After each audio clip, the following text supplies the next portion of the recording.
proof of this globe. Everybody knows this globe, the globe defined. Since there is no geometric shape, it is a perfect descriptor for the whole of reality. We here on the level define the whole of reality to have a non-geometric shape called a globe. Therefore, you can feel safe in the knowledge that pointing to anything within nature at a distance from you can result in a statement, "'Tis globe." Rest assured that it is globe. Here we know the earth is definitely not flat like you. We know this to be true without question.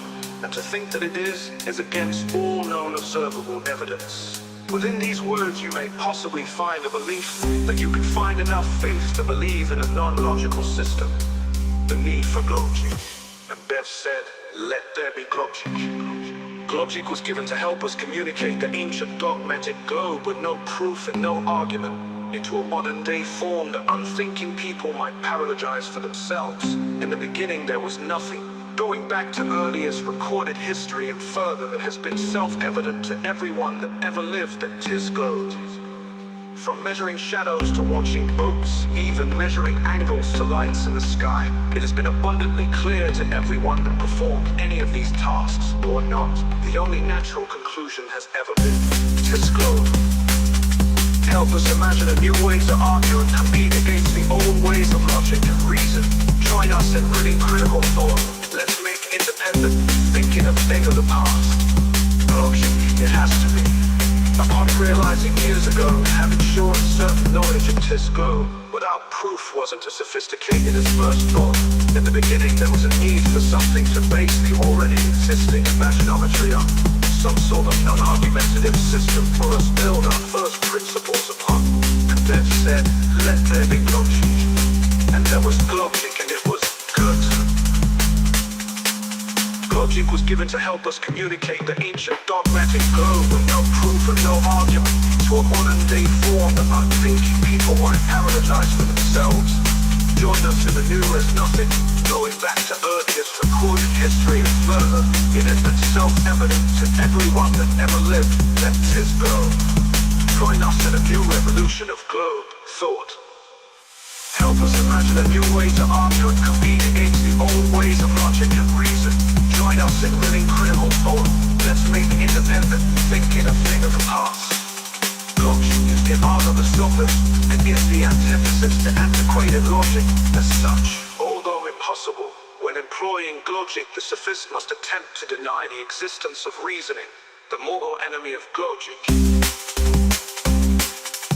Logic is the art of the sophist and is the antithesis to antiquated logic. As such, although impossible, when employing logic, the sophist must attempt to deny the existence of reasoning, the mortal enemy of logic. And then said, "Let there be logic." And there was logic, and it was good.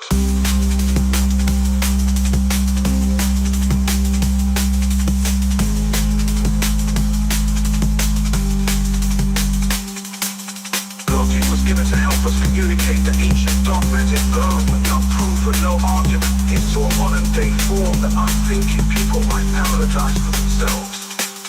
Join us in a new revolution of globe thought. Help us imagine a new way to argue and compete against the old ways of logic and reason. Join us in reading critical thought. Let's make independent thinking a thing of the past. Logic is the art of the sophist and is the antithesis to antiquated logic.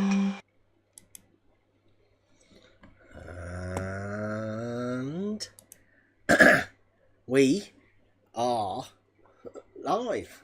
Welcome everyone. We've been away for a bit. I think all week. I think we did Monday or Wednesday, so sorry about that. But you know, other stuff to do. And I don't know how long we're going to be going on over this tonight. This is a free-for-all Friday. I do have some things I want to go over. Challenge for who's the biggest liar, and who's willing to lie, really, for the model. So welcome. If anybody does want to come in, the Discord is open for everyone. Anybody got anything while we've been away? I know we've had loads of people in the Discord saying some really weird stuff.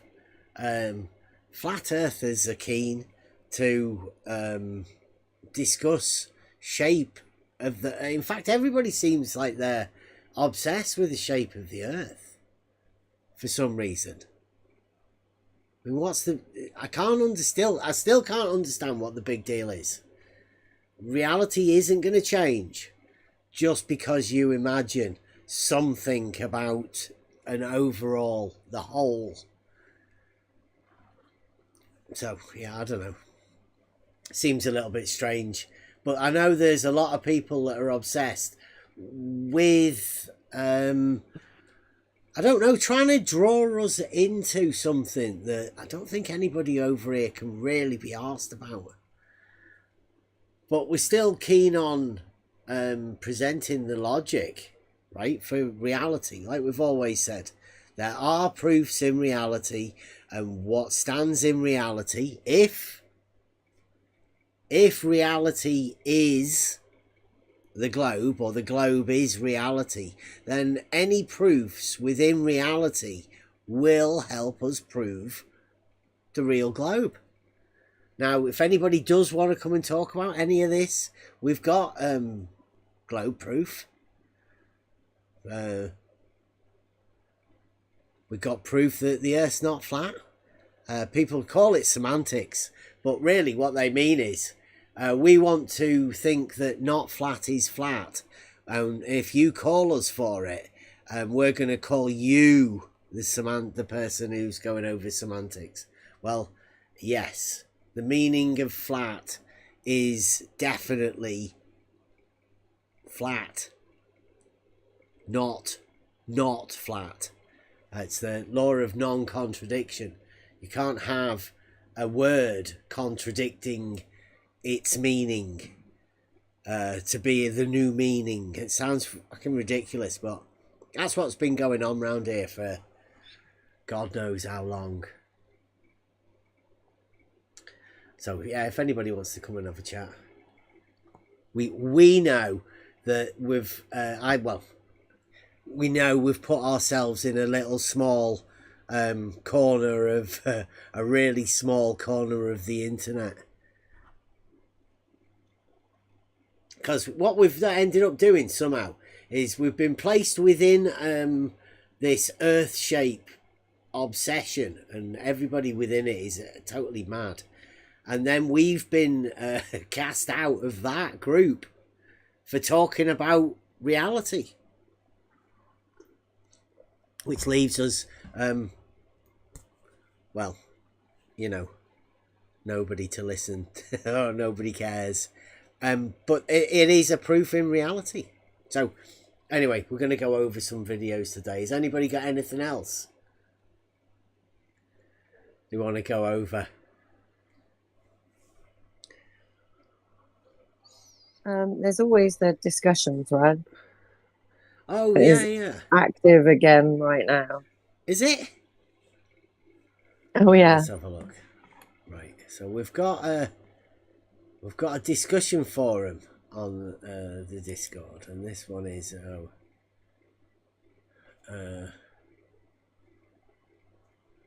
he says, oh yeah, this is a guy called Brief. I think it's called Mark. He's been on this server for years. He says Earth's surface is mostly water. Whoever is interested in Earth's shape has to make up his mind about the shape of water. Well, I'm not really interested in Earth's shape, so I don't really have to make up my mind about the shape of water, but water, it's like, so yeah.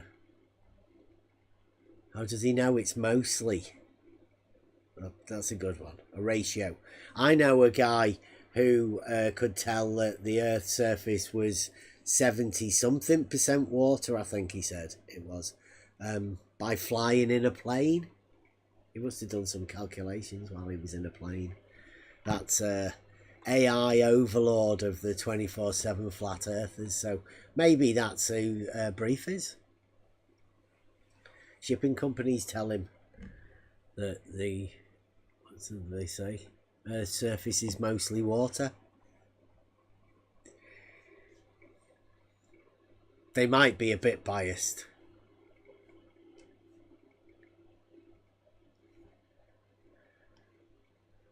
Can make it a private server. Nice.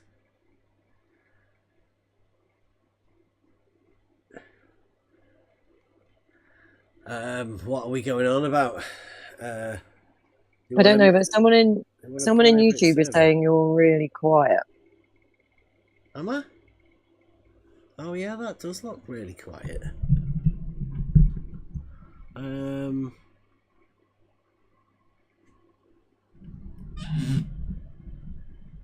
me check my leads. Was that any better? My microphone seems really low as well. It does.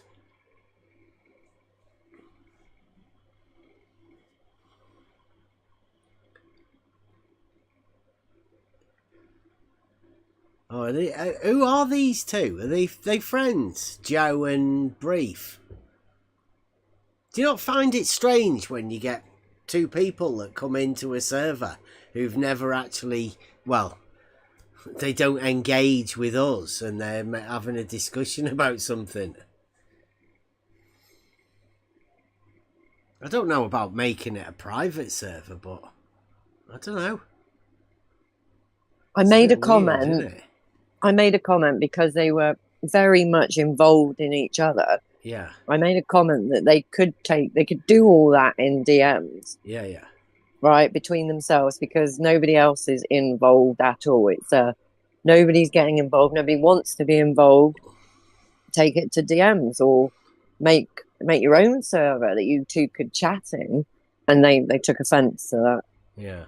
He keeps asking for an argument, but I've shown him arguments many times, and yeah, they're very weird, strange people.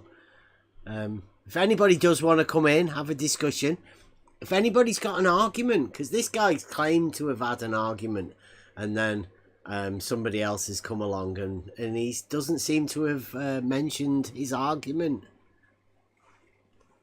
So yeah, if anybody does want to come in, present an argument, have a discussion about something. I've got a couple of videos, like I say, and we can have a discussion about whether people are actually liars or they're just ignorant. Do you want to start? I'm going to start with the I'll get me thing back on this one.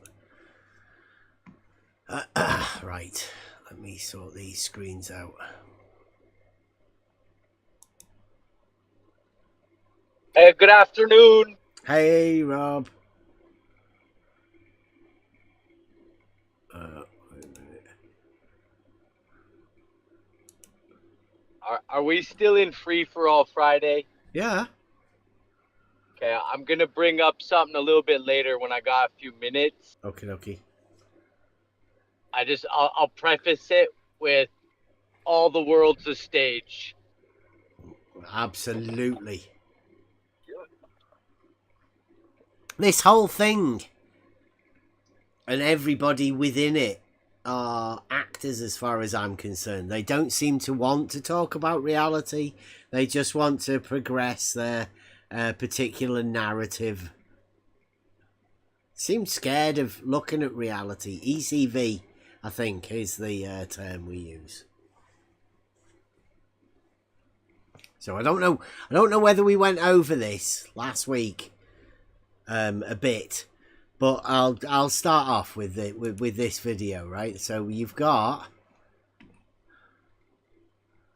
debate shape of the earth, Joe Hill versus Michael Toon, and this is at the Agape Fellowship, Agape Kingdom Fellowship.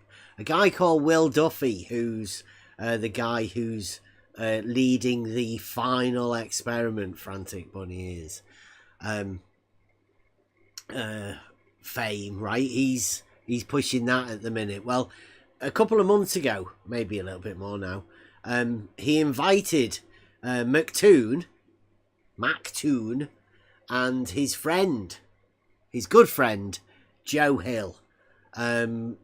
Possibly put them up in a hotel or something for a night or two, because I think they did 2 appearances at this church Earth Day debate thing. And this is McToon in that particular debate. We'll go over, listen to what he says. Listen to this. I don't know where that really connects to the shape of the Earth today. The definition of level, you're right. If you look in Webster, or Merriam-Webster, the definition of level in the adjective, which is the descriptor, right, describing something, the very first one, that's the adjective, are we supposed to be hearing this, Val? Oh, wait a minute, you guys. Thank you all. I'll go back a bit so you guys can hear it. He's only going over the definition of level.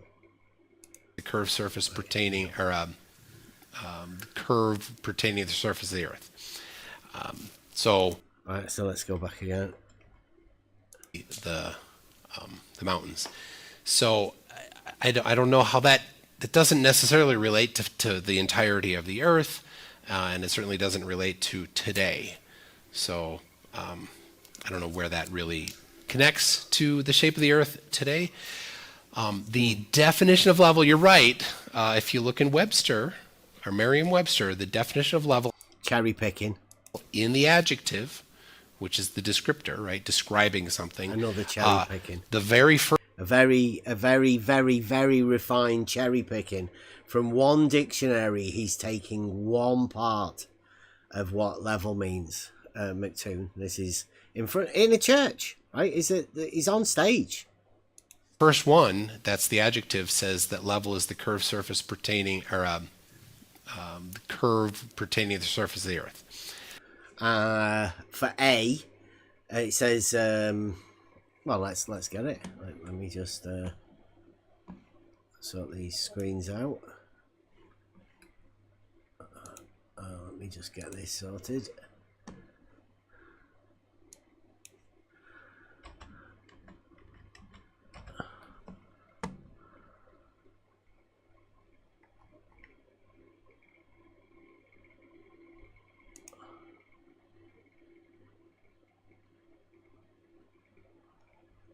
Here's the beginning of the definition of level.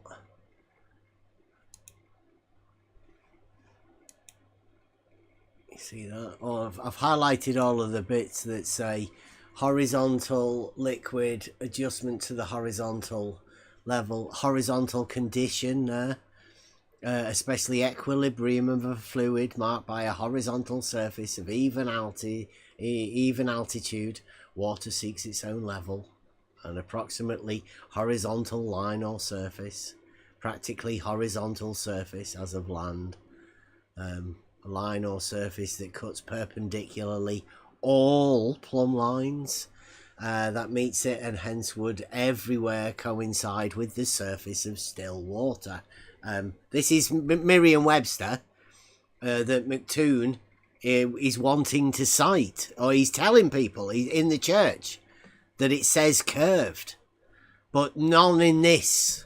So if you're looking for McToon's cherry-picked description of level, then you'll have to, do a little bit of your own mind work to work out where exactly the curvature is within this definition of level within Merriam-Webster's dictionary. So that's McToon. Step 1, lie about level. Even in the dictionary that he's talking about, he's citing a dictionary that doesn't say curved water, curved level, doesn't actually say any of that. It says horizontal all over the place. Right. Go back to McToon. Lie, number 1. So the actual definition of level when talking about the Earth is that it's curved. the actual definition of level when talking about the Earth is curved. Right, now we can add on top of that in a bit. But bear that in mind. Now, flat is a better word, and that's what you really want. I mean, That's a better word. I don't know why. It doesn't make sense to play words. Flat's not a better word than level. If you're wanting to describe level, then just use level. Don't listen to McToon. Flat is not a better word. Games and definition games, right? Because that does not. Right, I think we'll come back a bit. Is a better word, and that's what you really want. I mean, it doesn't make sense to play word games and definition. It doesn't make sense to play word games, says McToon. Now, if anybody's out there, fan of Wittgenstein, this is exactly what he was saying. The last great philosopher of our time. Wrote a book all about this, language games. How people mess about with words and how people of modern times are playing with words, but trying to shift the definitions of them within their own mind. Because the actual thing doesn't change what it is. But you can play these language games, word games, like McToon's saying. It doesn't make sense to do it. But listen to what he does. Now, flat is a better word, and that's what you really want. I mean, he's playing word games. It doesn't make sense to play word games and definition games, right? Because none of that changes the shape of the Earth, right? There doesn't change the shape of the Earth. Playing word games, says McToon. What does he say? Earth is the shape it is, whether the definition of level means flat or curve. So go measure it. And so you had. How do you measure it if you don't know what level is? Go measure level? Is that what he's saying? Because that's what Nathan Oakley says. He says you can measure the reference. Don't think so. You use the reference to measure from. It's almost as though McToon's playing games with Nathan Oakley. They're both playing these similar word games to try and confuse the audience into simple things. But, you know, this is 2024. This is what we do. Go back a bit again so you can hear it. Right, the Earth is the shape it is, whether the definition of level means flat or curve. So go measure it. And so you had the definition of a plane. In reference to the surface of the Earth, a plane is also a curved surface. Right, so what he's saying is these word games don't change the shape of the Earth, whilst using the Earth to curve a plane. And then says it won't change the shape. Well, imagine you've got a cube, and a cube's got 6 plain squares on them, right? Now imagine you've curved them. Curve those squares and tell me that the shape, the cube, doesn't change. Because that's what McToon's asking you to do. He's trying to play word games with people, but worse than word games, he's playing geometric word games. He's changing the definition of well-known geometric terms and basing them, the changes, around the Earth. Now, everybody in this arena knows what McToon is. You know, like what his narrative is pushing globe.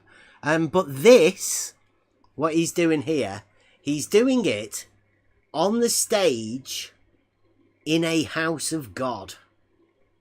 McToon. Right? Playing word games to, I don't know how many people were sat there in the audience. How many do you reckon? Let's say there's 4, 5 people sat in his Will Duffy's congregation who've come to hear the Earth-shaped debate by 2 people who've been shipped in by Will Duffy to sit on the stage of his church and play word games with plane and tell you it's curved. And it won't change the shape of the Earth. It'll just change the shape of everything that was a planar shape, because it's now curved, not planar. So yes, that does change the shape of things. McToon, I'd say that's so that's lie maybe number 1, 2, 3 and 4 spoken on the stage in a house of God whilst being invited in to do this. Now Joe Hill, obviously one of McToon's good friends, doesn't bother calling him on this. You know, so let him get away with it. Offering number 1. You happy with that? Short and sweet. The next one might be a little bit longer. Okay, lies from McToon. Let me get this. I think it's this one. Right, so we've gone from the house of God to the flat earth religion house of God, 24/7 politics and religion channel. So I mean, is it politics or is it religion? Flat earth. I think the flat earth's becoming a bit of a religion.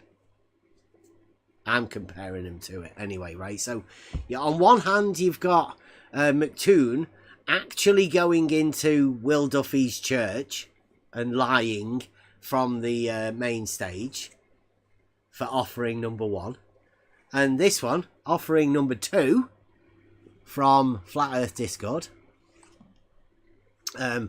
politics and religion. See what you make of this. Has slope. It will always be beginning to slope. Give it that same term as it's used in other respect when they're actually parallel. I prefer the word. You can't have zero slope. There's no such thing as zero slope on a globe.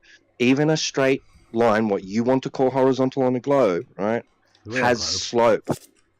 It will always be beginning to slope as soon as you move from the tangent. You can have a slope wherever you want, can't you? Right? I mean, I don't get the idea of this, right? Flat Earth is saying you can't have a slope on a globe.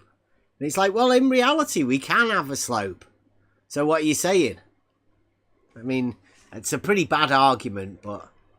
Tangent point here comes along that line.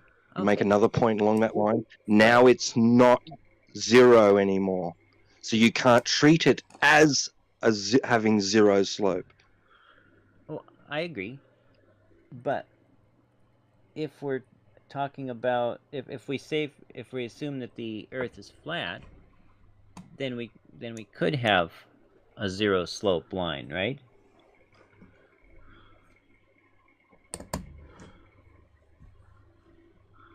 That we do. They use that in reality. Yeah. In construction.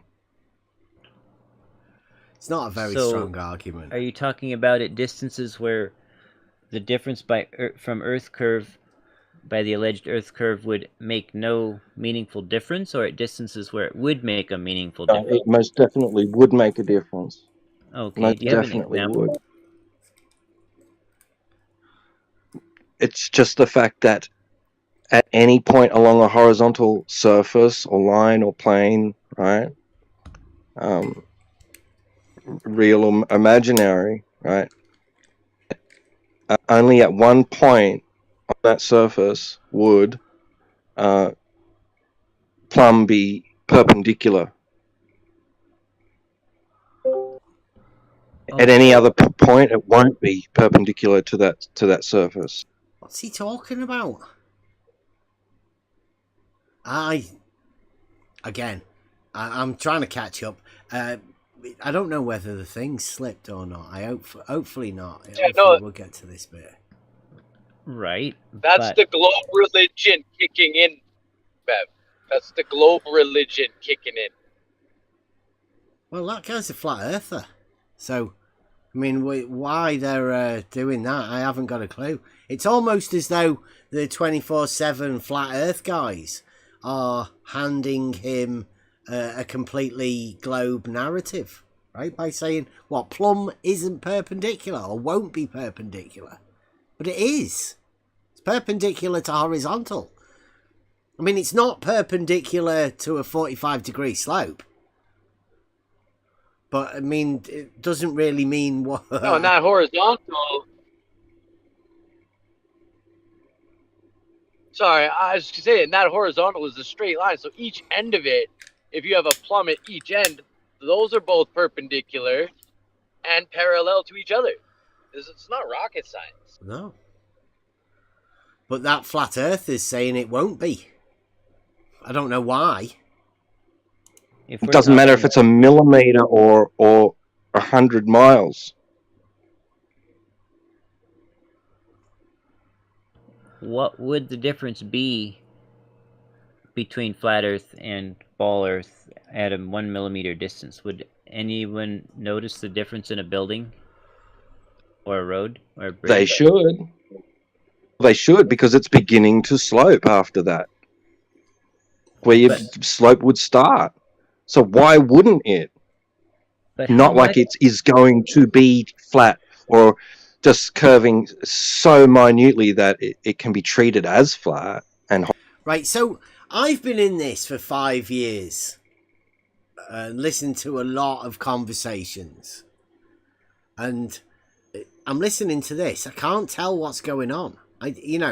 Trying to put myself in the position of somebody just coming into this new, fresh, listening to this. It makes no sense. They're all just talking nonsense. These models have got inside these people's heads and they can't get rid of them. And they can't stop talking about them. What's he talking about? He's talking about a not something. Something that wouldn't happen. Like, why do people do that? I don't know. horizontal. Well, maybe No, if you something is objectively not horizontal and it's sloping, then that's what it will measure to be. If it It's not doesn't measure to be horizontal. that, then it's not that.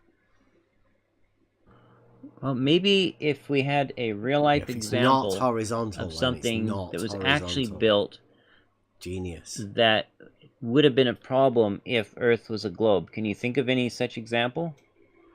I can think of one, but maybe you have a better one. No, you can tell us what you got in mind. LIGO. LIGO. Yeah, LIGO Right. is long enough to where the difference between a flat Earth and a globe Earth would have is, how can we just say, oh, it's flat, Earth is flat, when we can't name a single example of a construction project where it would have actually mattered, right? They're using horizontal. They're using levels. Could you explain? They're treating horizontal surfaces, lines, reference planes, etc., as having zero slope. No, they're using levels. The tools. It's the standard by which they measure changes On the in vertical, the vertical. usually. Well, actually, are you familiar at all with the standard use of an auto level? No. Okay, here we are. This is the bit I wanted to start at. No, he says.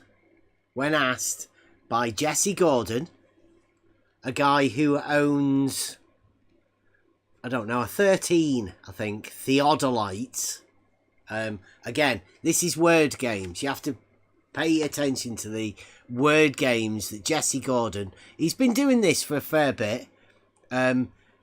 He's bought a load of broken theodolites, like a collector, off eBay, and he likes to pretend he's a surveyor by doing some really weird methods that were taught to him by Jesse Kozlowski, who's not a real surveyor either. Come back, Jesse. Let us know about your surveying. So he's asking him, does he know about auto levels? It's a He pretty says no. cool. Have you looked through like a rifle scope? I've read about them, but I've never Okay. used them. Okay. Have you seen like, you know what the crosshairs are, right? In a scope. The Yes. reticle. Okay. Crosshairs. An auto level is pretty cool. It's like a little telescope, but it's got crosshairs in it. So when you look through, you can see this set of crosshairs superimposed over the thing you're looking, whatever you got it pointed at. And it's got a little mechanical mechanism in there so that those crosshairs always project straight and level. Even if you don't have the instrument perfectly level, it compensates, so you're still looking straight and level. And so you set this thing up, and you look through there, and you know that you're looking straight and level. And surveyors. So he's talking about an auto level, obviously. Horizontal plane of reference. But Bev, he said straight and level. Mm-hmm.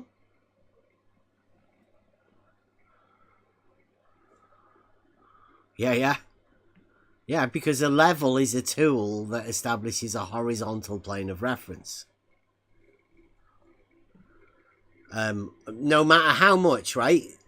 McToon tries to tell you that the Earth makes planes curve. A horizontal plane of reference is a geometric plane, right? No matter how much McToon wants to tell you that plane curves, it doesn't. 2D. Yeah, 2D. Use this to measure relative heights between different points. Vertical. But the procedure they use is to make sure that the auto level is equidistant between the sighting point behind them and the sighting point in front of them. That's number, I don't know how many times Jesse's already lied, but you don't need to make sure that they're equidistant at all. There's no need for that. It's not necessary to do that because you've already done your 2-peg test, and the 2-peg test relies on you not having them equidistant. So Jesse Gordon here in this showing people, well, he's showing me that he doesn't actually know about the 2-peg test. I bet he's never done one for himself. Many people have round here. Anybody that's met us out on the in the field, they've done this with us. Bloods did it. Obviously, Spot On already knows how to do it. DP came over to do it.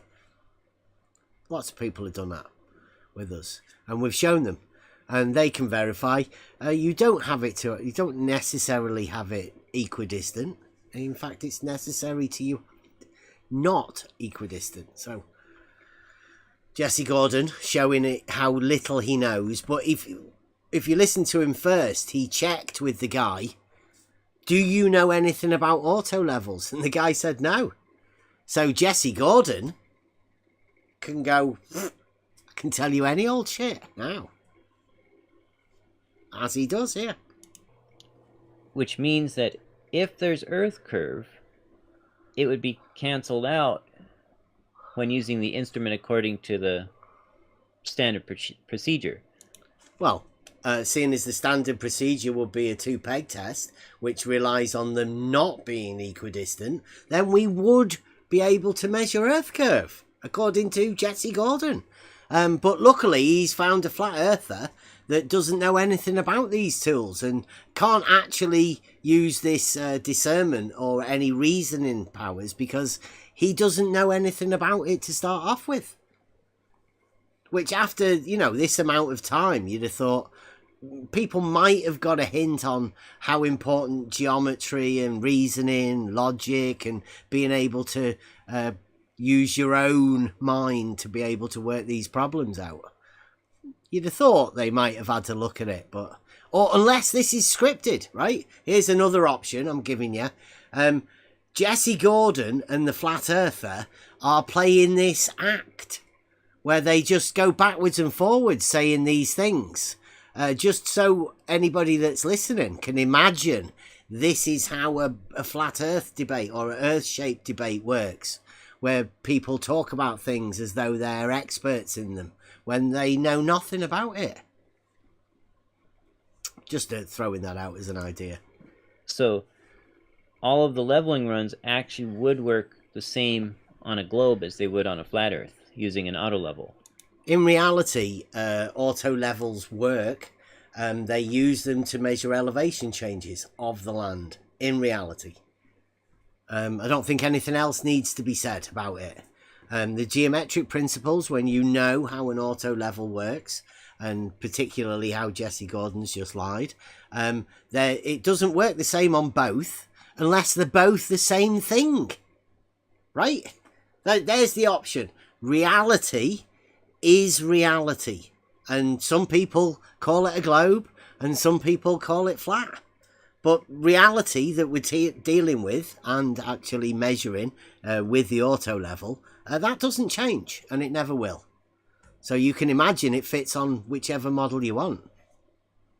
It's up to you. It's not accurate to say that they always assume a flat, straight horizontals that are all parallel. All horizontals are parallel, so they don't need to assume it, but that's how it's worked within differential leveling. That's just how it works. The compensation is built into their procedures, if that makes sense. Compensation for what? Jesse Gordon? There's nobody here to ask him questions. I'm pretty sure the flat earthers are working with him. Silence. Sorry. Yeah. Do you want to say something, Just Bill?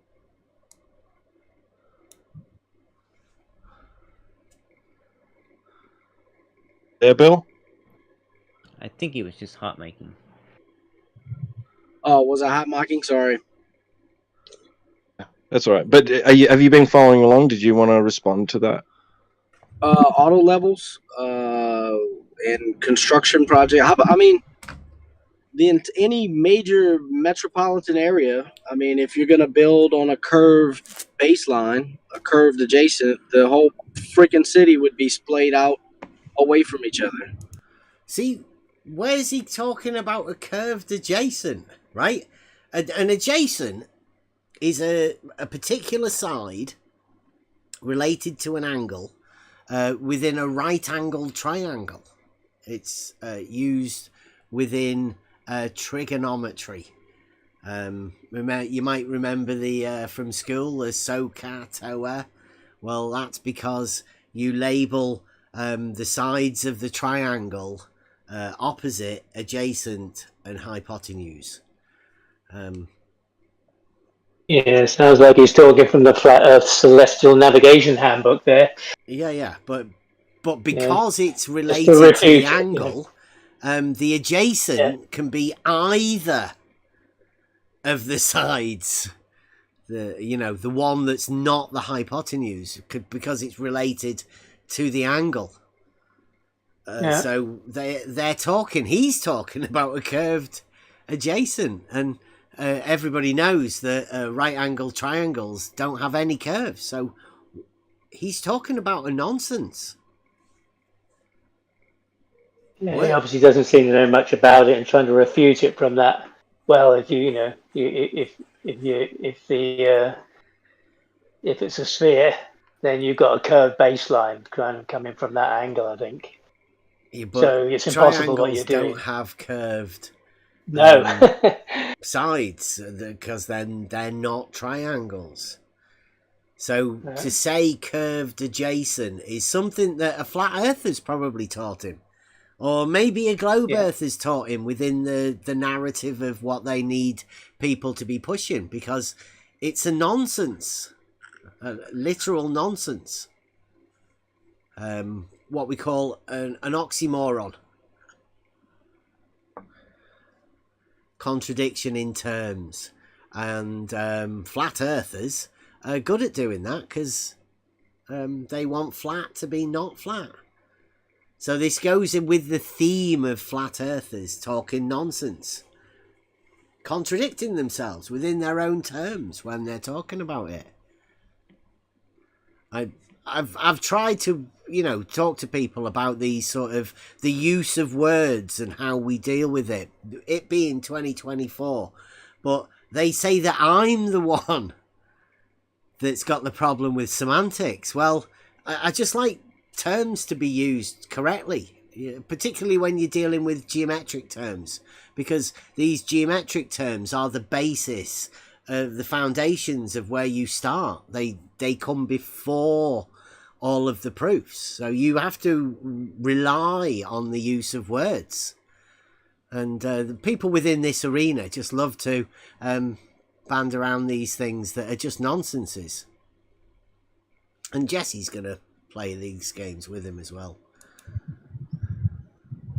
Is it true that when you're doing a differential level run with an auto level that you place the instrument approximately equidistant between your back sight and your foresight? No, Jesse. No, it isn't. I've never used an auto level. I don't know if it's a proper technique to whatever you just said. Oh, okay. So I don't understand how using an auto level proves a curved Earth. It doesn't. Well, using it the correct way doesn't, but it also doesn't prove a Jesse flat agrees. Earth because the procedure is such. Yeah, it doesn't prove a flat Earth because you measure elevation changes, therefore cannot be flat. You'd have to go against the understanding of flat to contradict what flat is in order to say that elevation changes can be flat. Simple as that. That any curvature, if present, would be canceled out in doing a level while doing a level run. So this level run that the auto level is establishing is going to be parallel with the horizon, is it not? It's going to be level, whatever that is. Level is always in reference to the horizon. No. A level is a tool that we use to establish a horizontal plane of reference. Now, you can call it whatever you want. You can try and pretend that the tool establishes what the tool's called and you call that level, but it's not. You're using the ability of the tool to establish a horizontal plane of reference. The tool is called a level. There's two different sorts of levels. There's a level that's establishes the horizontal plane, and then there's the vertical level, like a water level that changes. It goes up and down. And you measure a mean if you want, or you can measure the difference between the high and the low, but that's on the vertical. It's called the vertical level, and the tool level establishes a horizontal plane of reference. In reality. Well, level is also the topology taken by the surface of water at rest, right? Do you want to hear that? Well, level is also the topology taken by the surface of water at rest, right? The topology taken by water at rest. No, a level is the tool. You may be talking about a water level, but there's no topology. The measurements are the measurements on the vertical that measure the topology. Yeah, the surface level, which is parallel to the surface level of the ocean. Level, the surface level of this and the surface level of that. Level, again, if you mean vertical level, if you're talking about different levels of water, then that's vertical. If you're talking about the horizontal plane, then that will be parallel to the plane of the horizon. All of them. All horizontal planes are parallel to the plane of the horizon. Guaranteed.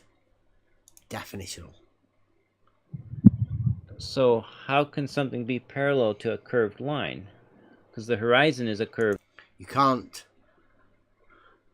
have something parallel to a curved line.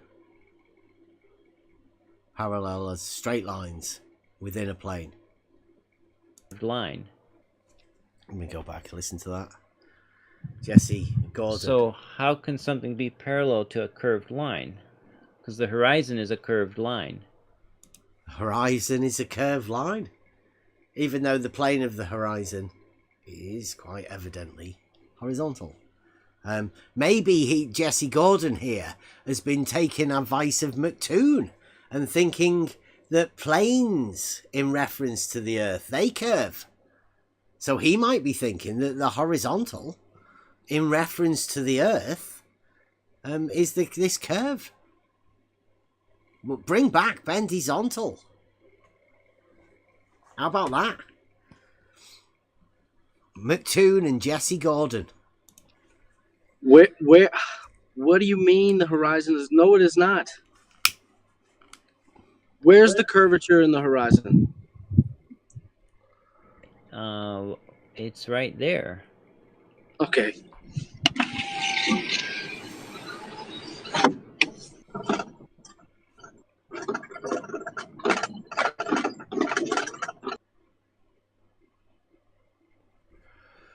I don't know whether there's some pictures being shown or whatever at the minute. So there's a picture taken by flat earther Brian Leakey, who picture filmed an entire flight in a plane, and I compressed the image right to left to make the curve more visible. So when you're up high in a jet, there's a small amount of curvature visible, and with surveying equipment you can see it 15 feet when you're standing 15 feet above the water. I'll get you a video of that, of one I did on that. So Jesse Gordon's claimed that you can see the curvature of the horizon, the horizontal plane, that all horizontal planes are parallel to, from 15 foot above the water. Observable. Jesse Gordon.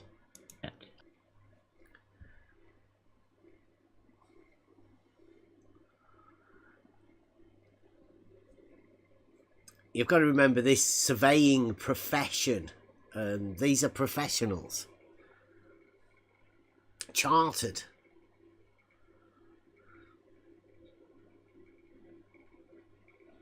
Jesse Gordon seems to be speaking for an entire group of people.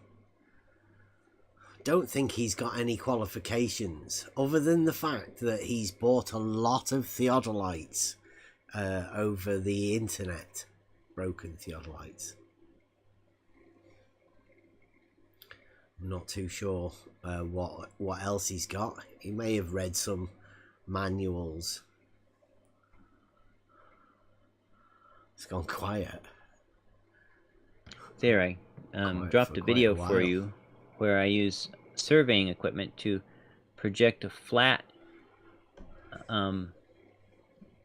disc, which is touching the horizon straight in front of me, and then I pan left and right, and I show you that compared to that flat disc, the horizon is actually curved. It's actually a very slightly curved line, even though I was 20 feet above the water. It's not good enough of a curve for the unaided human eye to pick up on, but it's objectively measurably there if you use the right equipment. So that's Jesse Gordon, who's probably used one of his theodolites that he's bought off the eBay cheap. And this is where we are. He's saying that it was high in the middle, I think. I think he went for the hump. Sounded like a hump. So there's a video of Jesse Gordon measuring the hump of the horizon, negating all of the statements about all horizontal planes being parallel to the plane of the horizon. Oh, and flat earther Dwayne Kellum also sent up a high altitude balloon with a rectilinear lens on it, which was supposed to eliminate lens, barrel distortion and stuff, and it did eliminate barrel distortion at low elevations, but as the camera got up high, then the horizon began to appear curved. I'll drop that too. Curved.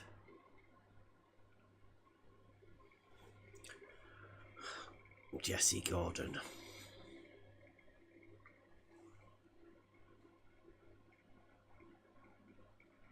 Jesse's been practicing this for quite a while. The flat earthers have allowed him to get to this position.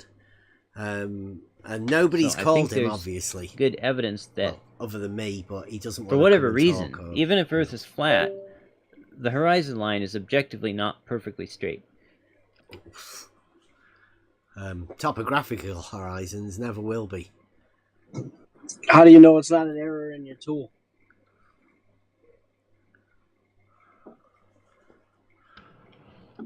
An error in my tool? Yes. Yeah.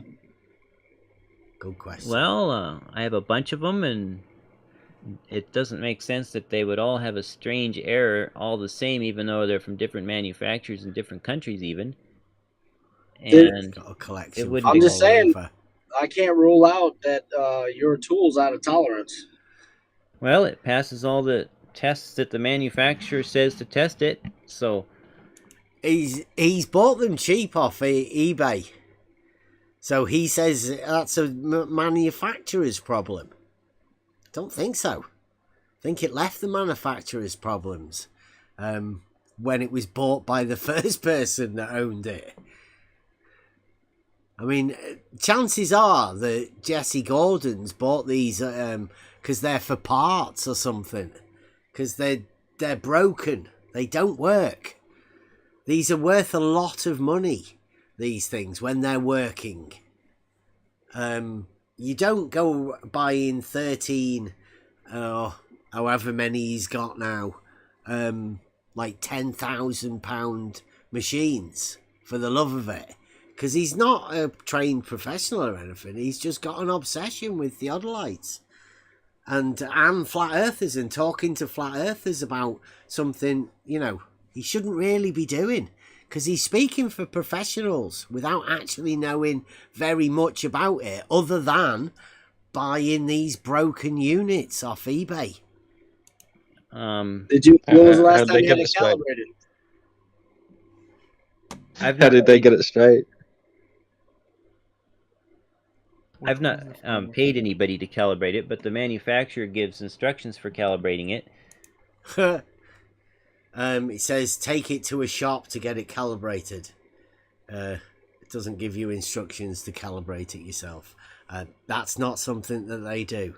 These are professionals who use these tools, and they're required to be calibrated correctly with certification, all sorts of things. If you want to claim that you're using them professionally, obviously, Jesse Gordon isn't a professional. He's only talking to flat earthers about these things that he's bought cheap off eBay.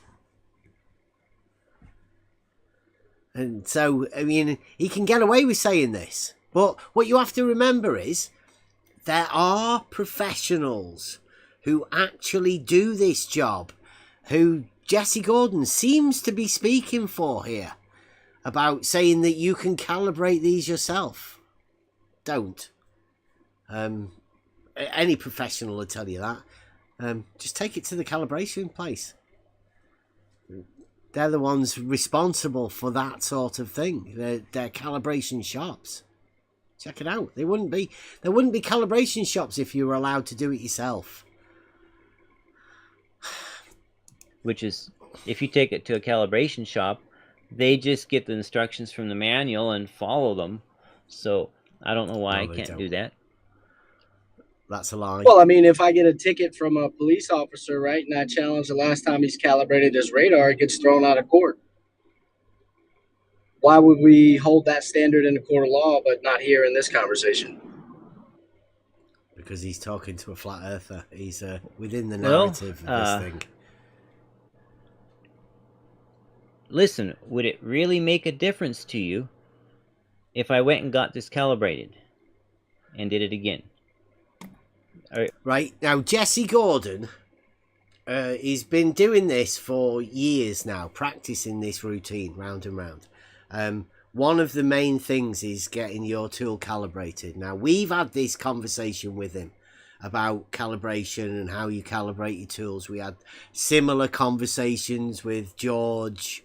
I don't know whether we ever got anywhere else with anybody else, because it's sort of like a professional thing, right? People within a profession know about calibration of certain things. It's a standard you have to come to for certain implements and tools and stuff. They have to be checked over by professionals, right? And you get certification at the end of it. Jesse Gordon's trying to skip all of that because he's never done it. And he knows the things he's bought off eBay are broken. They won't pass calibration tests. If they would, they'd still be being used by the people that had them in the first place. You don't sell tools that are working. Sorry. And Jesse Gordon's bought a few of them. He's bought a lot of them. Is that I don't want you to go out of your way to calibrate this thing for me. No. Well, I'm asking, are you making a good faith argument here? Well, I mean, that you actually think all of my instruments... See, now, Jesse Gordon calls the other person, I don't know who it is, good faith. It's a good faith argument that he hasn't calibrated his tools. And because the other person doesn't really know what he's saying, he's going to call that on faith, right? A good faith. No, Jesse, you know this. You're just playing these games. This is sophistry. And it's been well rehearsed. Jesse Gordon pretends to everybody that he's a professional or whatever, and he's doing this as a job because he owns theodolites, but they're all knackered. They've been bought cheap. Are all failing in the same bizarre way. They're all knackered. That happens to match You've not got what one even flat earthers calibrated show from high one altitude. to check it with. I'm saying in the example that you provided, I can't rule out that your instrument is not calibrated. I don't know about all of your instruments. You just showed one in the video. I mean, it's a legitimate question, is it not? It is. Well, I guess not. If considering that you don't know what a theodolite is or how it works, I guess. See, now he's talking about a theodolite because that's what he's bought. But remember at the beginning, we were talking about an auto level. So the little switcheroony has happened within his word games. They were talking about auto levels. Now we're talking about theodolites. They're two different tools.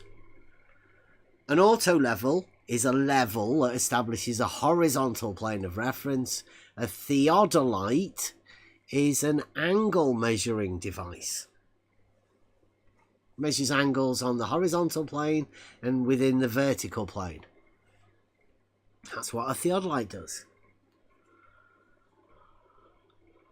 Not talking about total stations. Total stations do both. But he's talking about a theodolite, angle measuring device.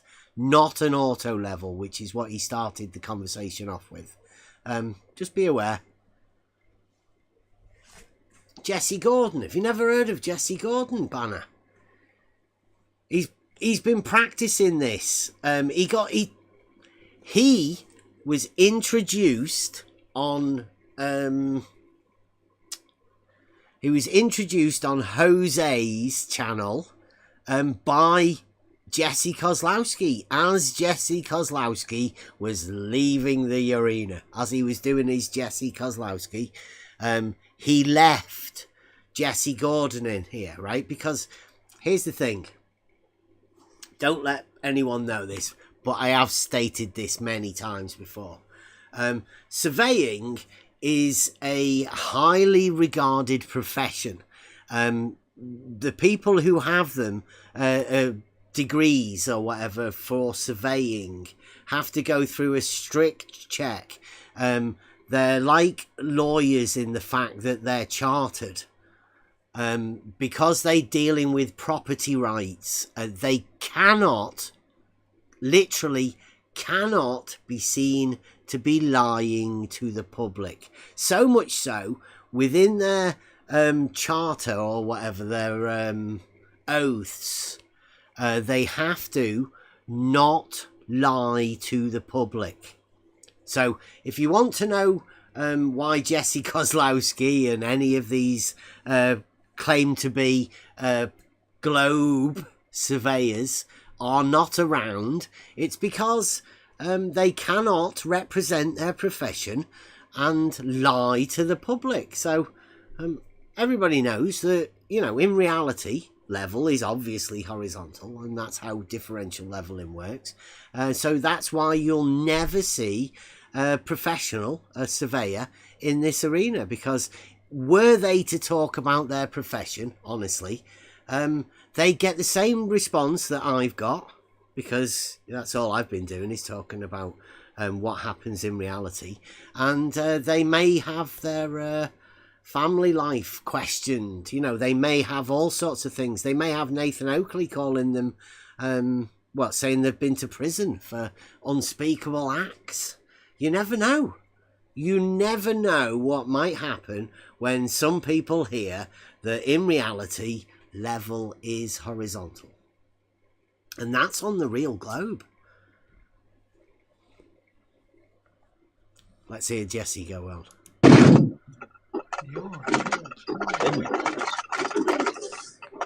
Rattly door? I guess it's a legitimate question, since you don't know how they work. If you understood that the manufacturers made them to be field calibrated by the operator. Remember, he's talking about a theodolite now, not an auto level, because they didn't make them auto levels to be field calibrated. There's no such thing. Doesn't happen.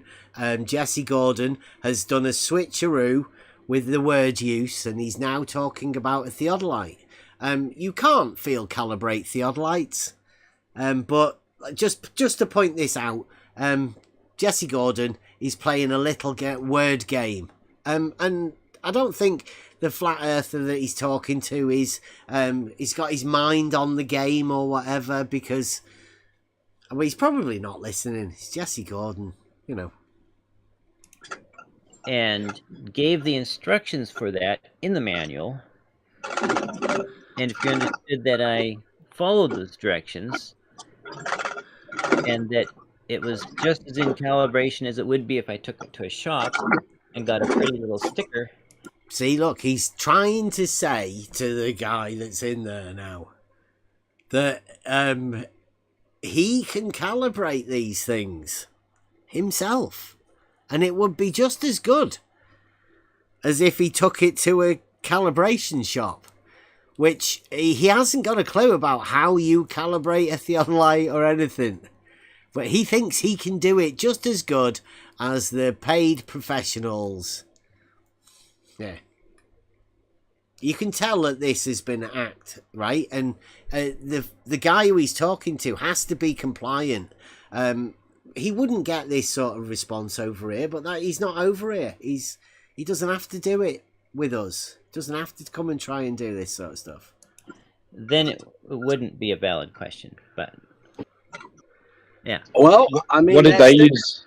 Yeah, that sticker's supposed to be the certification, and it sounds like you're doing your own calibrations. I mean, that's a little suspicious, don't you think? Like, it would be better if you actually had a manufacturer certification sticker than your own approval stamp. Well, I'm just curious what they used. I'm just curious what they used to get their crosshair, their horizontal,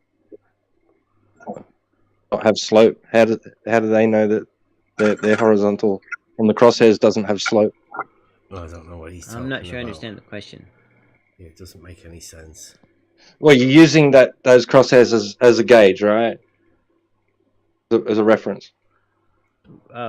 Yeah, to line the telescope up to the target. Right. Are you but you're referencing the the horizon and the scenery, right? In respect to those crosshairs. Or whatever I'm Is that playing. what you're looking at? You don't need the horizon. So how do they? But you can measure. So how do they make sure that their crosshairs don't have slope? Oh, that is an amazingly excellent question, and that is the amazing thing about. You have to get them calibrated. Simple answer. But Jesse can't say that. The design of a theodolite that they came up with more than 200 years ago is they realized it's entirely possible that the crosshairs might be off a little and you might read, It's entirely possible that the crosshairs might be off. And we'll get your fucking tool calibrated then. Like, the manufacturers didn't say that. But yeah, it's entirely possible that this tool that we're making might have a tilting crosshair in it. No. a couple arc minutes high because the crosshairs were off a little. So they designed these things. A couple of arc minutes high. Now, what does that mean? Because the crosshairs were off. Well, if you're measuring from the crosshairs to the crosshairs, what does that matter? You're measuring an angle between one point and another point. That's what a theodolite does. Why would it be a little high? Because you're sighting it a little high. It doesn't make any sense. But the person who he's talking to has no practical experience of any of this stuff either. Right? In fact, the only person that I know with any practical experience within any of this is me. I'm the only one with a certification in land surveying that I know of. And that includes Jesse Kozlowski. It includes the guy that's possibly from Maine. Right? My certificate's here. Anyone can see it. It's only a basic one, right? Done many years ago. But it does prove that I have a certification for land surveying. None of these people do. So what they've done is, over there, in these rooms, they've banned me. I can't go over there. I can't comment on any of Nathan Oakley's bits. I can't comment on any of the 24/7 guys. I can't go over there and talk to them. So they've made a little arena where people like Jesse Gordon can talk absolute bollocks about a profession, right? And get away with it. Because nobody's going to call him. He's going to be allowed to do this. Because when he asks people, they just say, nah, I don't know. I don't know anything about it. I've never done it. It's a sad day. But, I mean, this is what this arena has. People like this, doing this. This is scripted, right? Jesse Gordon is a scripted character that's filling the spot for Jesse Kozlowski. So that you could then turn the telescope upside down, because the telescope pivots 360 degrees. And then you rotate the turret, the head around, because it turns 360 degrees around. And so now, on the second reading, you're looking through the same telescope, but it's upside down. And the turret is turned 180 degrees. So if it read 2 arcseconds high on the first reading, it will read 2 arcseconds low on the second reading. So you just average it. And so that eliminates that. It was a stroke of genius they came up with. That's what makes them field calibratable, is because the instruction manual says pick a target out in the distance, kind of near. What's he trying to say? It's a stroke of genius that it flips over and rotates for measuring angles. Come on. People have got to know that Jesse Gordon is a joke. It's a stroke of genius that the theodolite works. It measures angles. He's trying to convince him that the theodolite is similar to an auto level, and it's not. Near eye level, doesn't have to be exactly. Shoot the angle to it, turn the thing around. It's called doing a face 1 and a face 2 reading, or a face right and a face left reading, and then read the other one. If the two readings are close to each other. It scripted this from Jesse Kozlowski, right? This fills a narrative to let people in this arena imagine that this is some sort of a really obscure surveying thing. It's not. It's simple stuff. But we're talking about a theodolite. He started off talking about level. Within, I think, a degree, then you're good to go. If they're not, Always then you need with to calibrate it. And they give directions on how to calibrate it. And the reason this is such a big deal is because early surveying teams would pack up all their gear with 2 months' food and on donkeys and go up into the mountains and go from mountain peak to mountain peak to mountain peak, living in the woods, in the mountains, surveying as they went, hundreds of miles from the nearest shop, thousands of miles from the nearest shop, and they needed to be able to keep their equipment in tip-top shape as they went. So it's not that strange for the operator to do calibration checks. And if they're doing high accuracy work, they'll do one every morning, basically, just to make sure that instrument is still in tip-top shape. See, now he's getting confused because he's never actually done this. He's getting confused with the 2-peg test, which you have to do whenever you're setting up your auto level. And the 2-peg test, like he said earlier, requires an offset, not an equal distance, an offset distance. So that negates his earlier fact, right? And now we're talking about measuring angles with the theodolite. There's no need to do a 2-peg test because you're just measuring angles. All you need to know is that tool has been calibrated correctly, so you know that 1 degree is 1 degree, 90 degrees is 90 degrees. It's got to be done and calibrated so the angle measurements fit the actual turn of the instrument. That's what the calibration's needed for. But it's just measuring angles. At the beginning of the workday. You know, in case it got dropped in the night or something.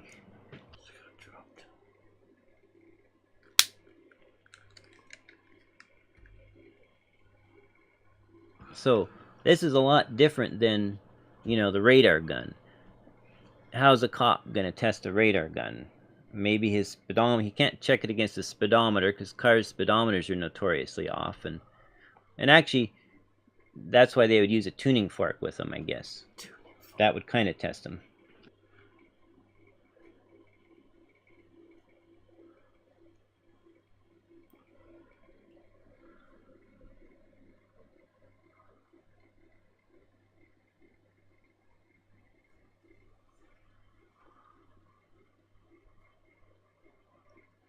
But yeah, if I were surveying a billion-dollar job, you wouldn't be, Jesse, because you're not a surveyor. The chances of that ever happening, 0. But does it make it sound like Jesse's a surveyor when he says that? Is that how sophist works? Right? Put it in the minds of the person that if he were doing something, he wouldn't be, because he's not a surveyor. So why would you give somebody who isn't a surveyor a contract for surveying a £1 billion job? I mean, you'd have to be... like, where did he get that? Yeah, tuning fork. I don't know. Like, it's just nonsense. Like, he got away with saying it. But well done, Flatfack, yes. You spotted it. Nobody else did. Like, you can get away with talking absolute nonsense in these rooms. Once you know the secret, right? The more nonsense you talk, the less anybody will call you on it. Because they think you're the expert. If you're the expert and you talk nonsense, everybody will have to go along with it because they don't know. You've got enough doubt in your own mind when you're dealing with these things that you don't want to be the fool, right? To ask a silly question because somebody stated some fucking nonsense fact. It's crazy. He's not finished yet, though, Jesse Dawson. Then I would definitely take it in, get the shiny little survey sticker. So... right, so he's pretending he's a surveyor. If he were to get a contract for £1 billion thing, then he'd take it and get a calibration sticker on his shitty, cheap, knockoff, broken theodolites. I'd suggest he should just get a brand new one. But I don't know what difference that'd make. He's not a surveyor.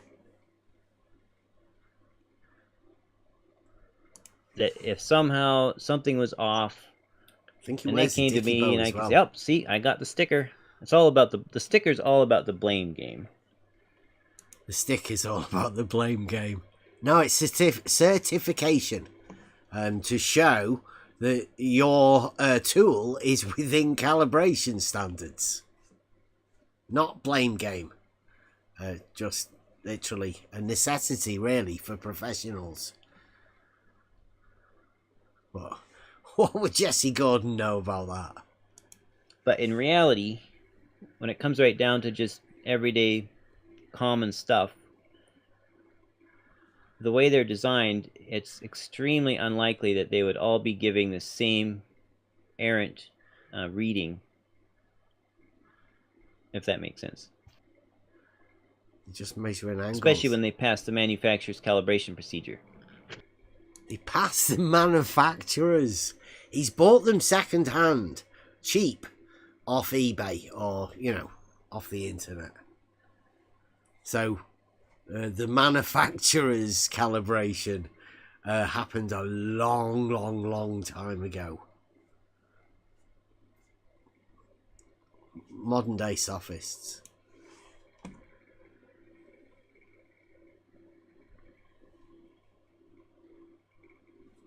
In fact, most surveyors don't even get their stuff calibrated at shops because they just do it themselves. There you go. There's something to get verified. Let me just see how far Jay does. Most surveyors... Oh, I want the in fact.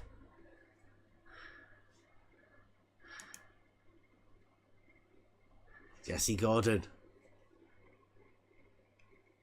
In fact, most surveyors don't even get their stuff calibrated at shops because they just do it themselves.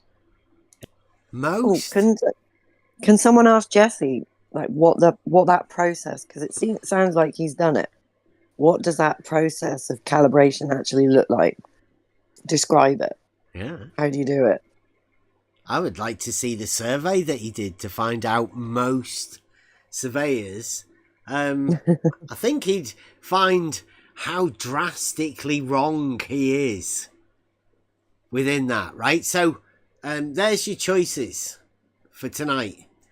You've got McToon sat on the stage of a House of God telling the congregation that in the context of Earth, geometric planes bend.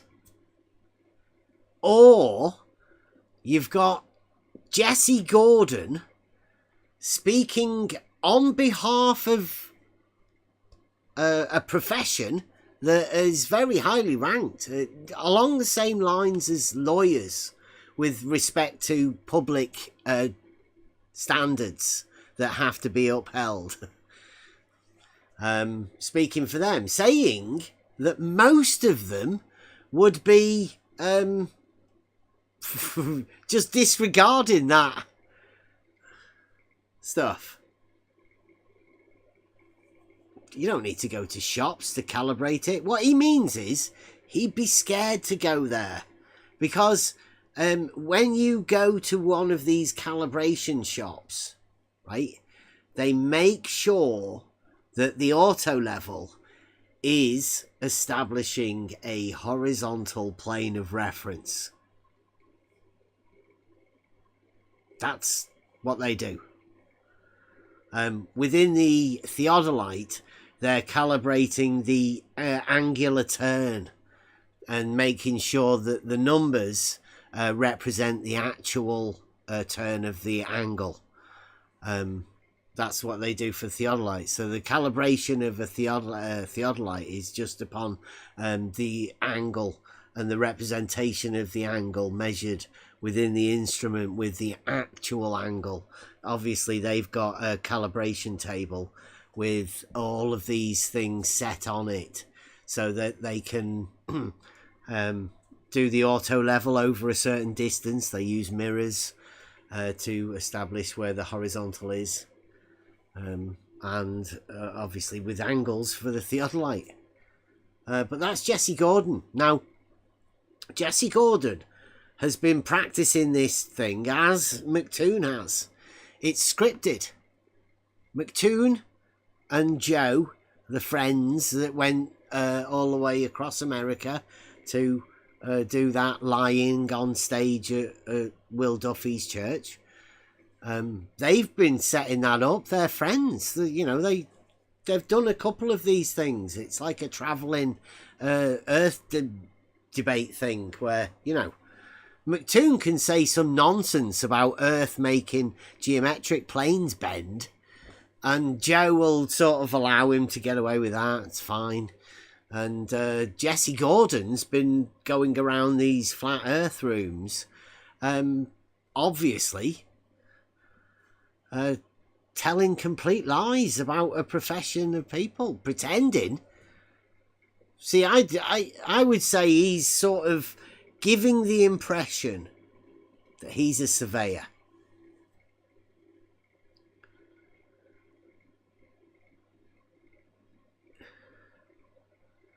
there is a reason you never see you guys out there actually doing measurements. Really? I'm pretty sure there's videos of us out there doing that.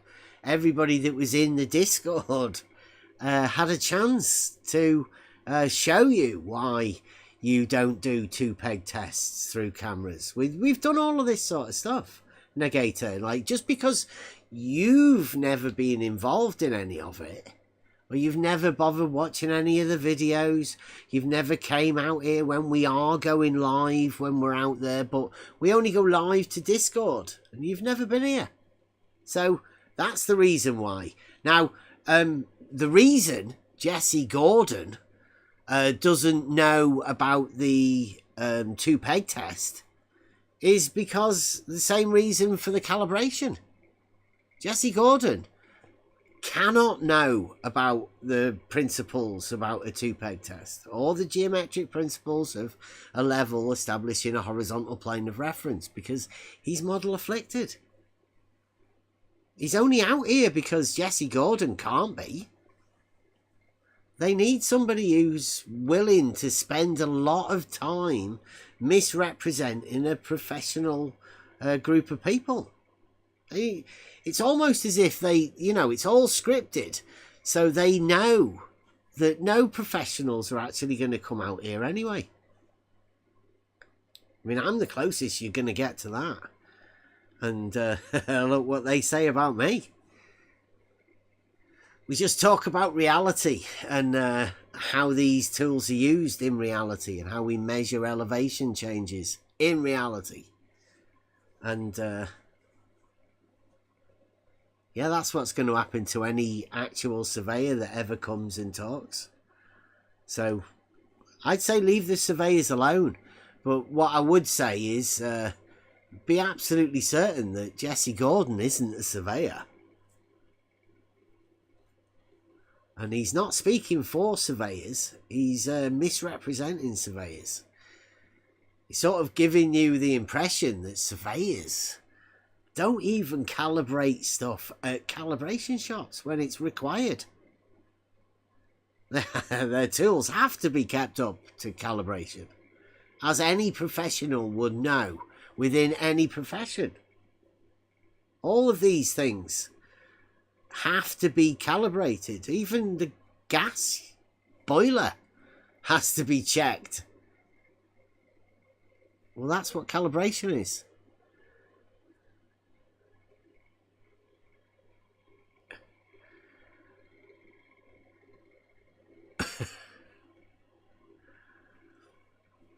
It's good to see the boys are back. Oh,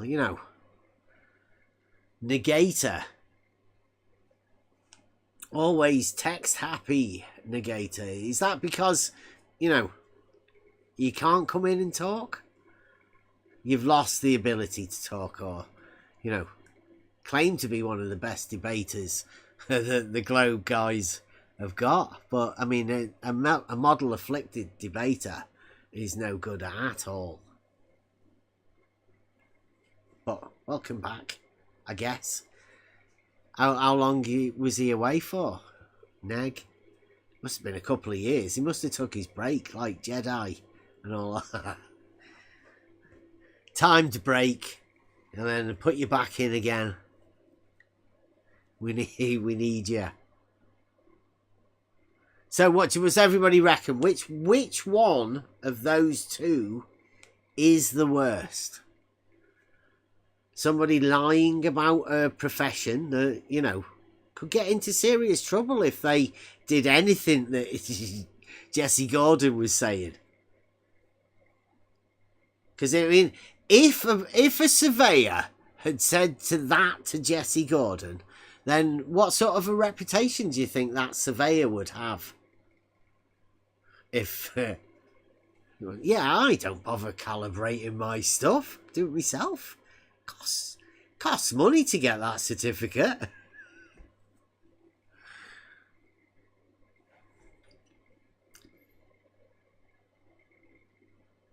Or McToon sat on the stage in a house of God. In the pulpit, you could say. lying to the congregation about earth planes being curved. I mean, what would that do to your mind? Right, you know geometry and all of the proofs within Euclidean geometry. Yeah, well, with respect to the earth, it curves. Somebody should say, isn't the geo part of geometry the earth anyway? So you're telling me that the proofs within geometry that already are for the earth measurement, like in reality, are changed because the earth makes the planes curve, which basically negates every proof within the elements, the foundations of mathematics. I guess. Good evening, Stephen. Us Tis Globers are it's good to have you. I started off with the Tis Globe, the beginnings, and how we mainly prove Tis Globe. There's many ways. We can use the old traditional Euclidean logic as well. We can use all sorts of different logic to prove the globe.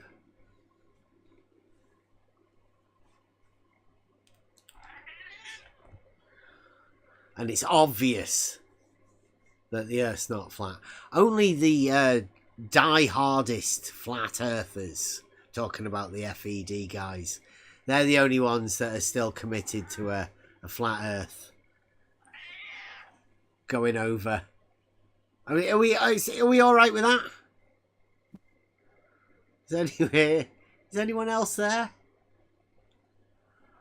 No. Yeah, I didn't pick my mic up. You can hear me at all? Yeah, just about. I did it. Oh. Yeah, I think McToom is the worst, probably. It's on that kind of biblical, religious level to a wider world with this whole kind of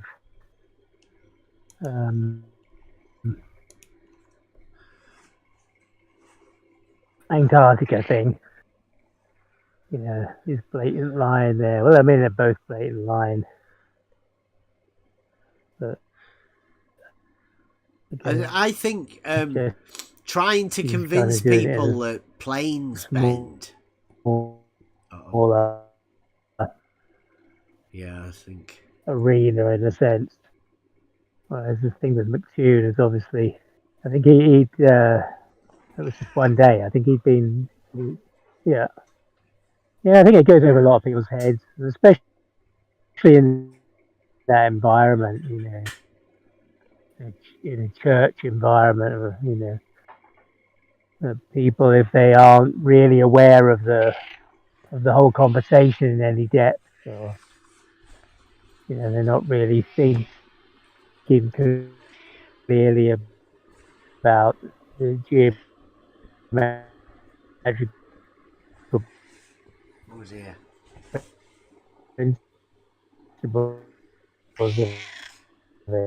Yeah, I think you're Of the slightly out of range there. conversation.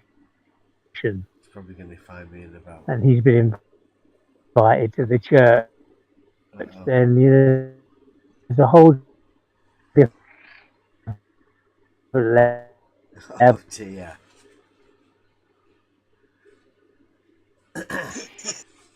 I'm sorry.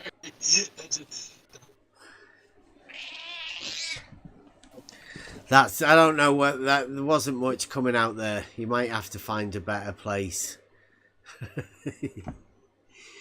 think he's just in between wings of the mansion, as we say. Yeah, I don't know. In between cell towers. Possibly. What does anybody else think about, lying? Which is worse, lying in the house of God, or lying about a profession that can't come in here and defend themselves? No, lying's lying.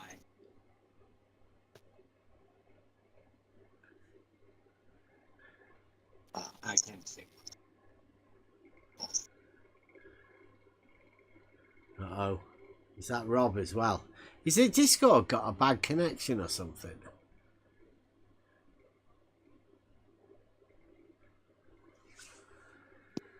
No, you could probably hear me really good now. I got That's better. Bluetooth headphones. I'm coming in loud and clear now, aren't I? Yes. Yeah, I got a horrible headset. That's what happens when you buy shit off eBay and Amazon from China. Lost me, I think, Uh, a bit, but anyway. Oh, Carry on. I'm gonna try and rejoin in a bit. okay. I still want to talk about all the worlds of the stage if I get a chance. Yeah. Well, but you might be better off being soon, because I don't know how much longer we're going to be going on for. Okay, I'll try to give you a few minutes in a couple minutes. Okay, Give me 5 minutes. All right, yeah. I think Elder Bear might be back. Maybe not. Yeah. No, Far I don't got. think so.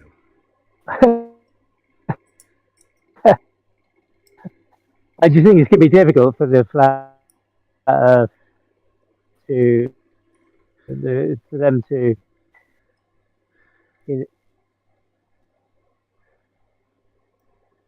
Are we good?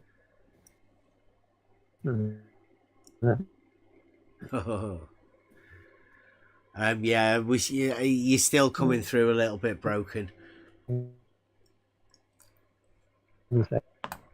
Mike has put that's a nice quote from C.S. Lewis. All right, I got to do this on my phone. I'm going to make this real quick, sir. So, like I said, I don't know if you guys have ever watched WWE wrestling on TV over there in the UK. Yeah, years ago. I get. Yeah, me too.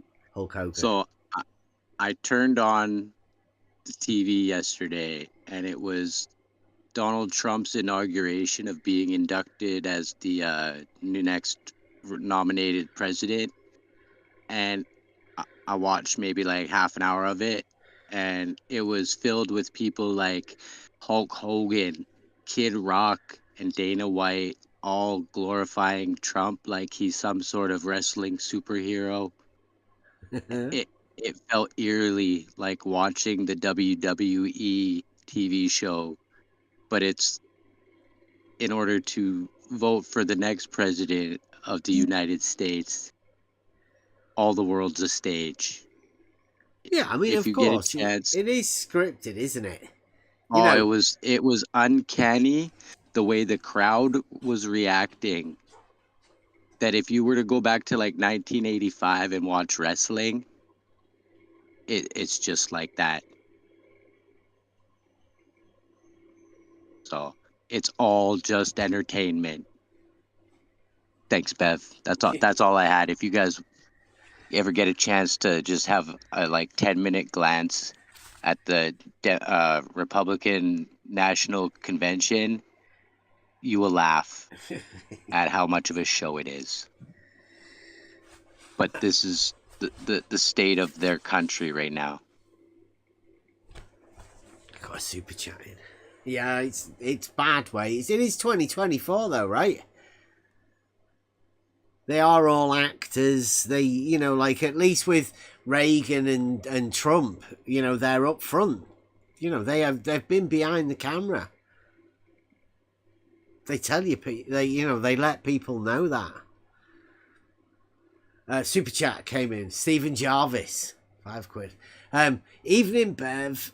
A while since I've popped in. How are you keeping? Very well, thank you very much. Well, the usual. The last time you were doing the Bedford level. Really? We were actually at level, were we? We're due for this year's trip coming up soon, hopefully. Waiting for some good weather. We've not really had any yet, have we? Hopefully we can get some in. And we'll get a trip down there again, Bedford. I want to do an optics thing. I want to do a little bit of optical magic. Optical magic. And make some shit disappear. Yeah, well, thank you very much, Stephen.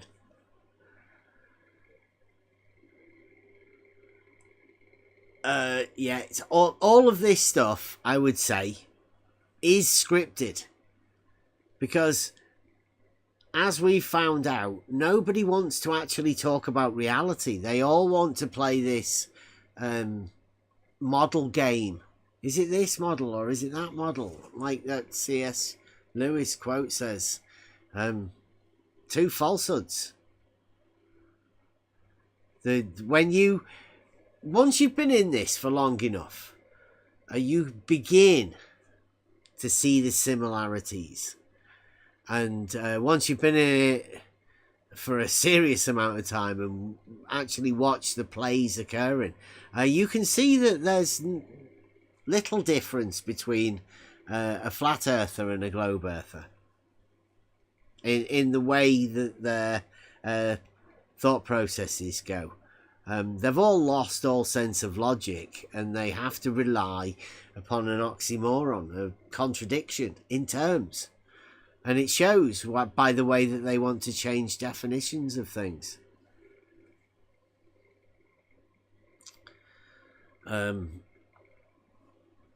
It's a ridiculous arena filled with, the consequences of taking on these contradictions internally, like into your mind, and making an allowance for a contradiction, because most people aren't aware of their contradictions, whereas when you get involved with the earth shape thing, you have to become blatantly aware of the contradictions inherent in statements instead, and the implications of such.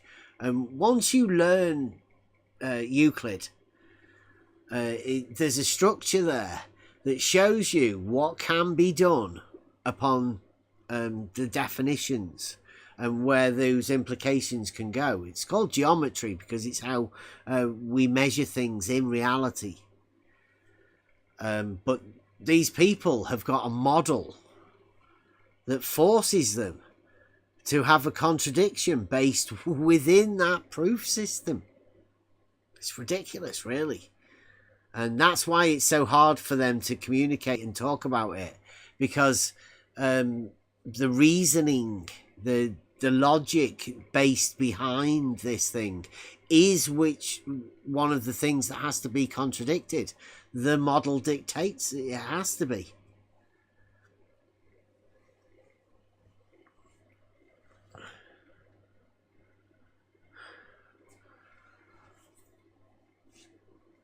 It's flat fact. It's one of those things. It's one of the ways that you get tricked. It's the false dichotomy. If you only get given the false dichotomy and these two options, you're hiding the other path, and that, in this sense, is just reality. Now, I have a meme saying that goes logically. It says, if reality is the real globe, right? So if the globe is reality, if those two things are linked together, then any proof from reality must help to prove the real globe. And that's simple. And it just so happens that we can prove that level is horizontal. So this is one of the ways that we can prove the real globe, by proving things within reality.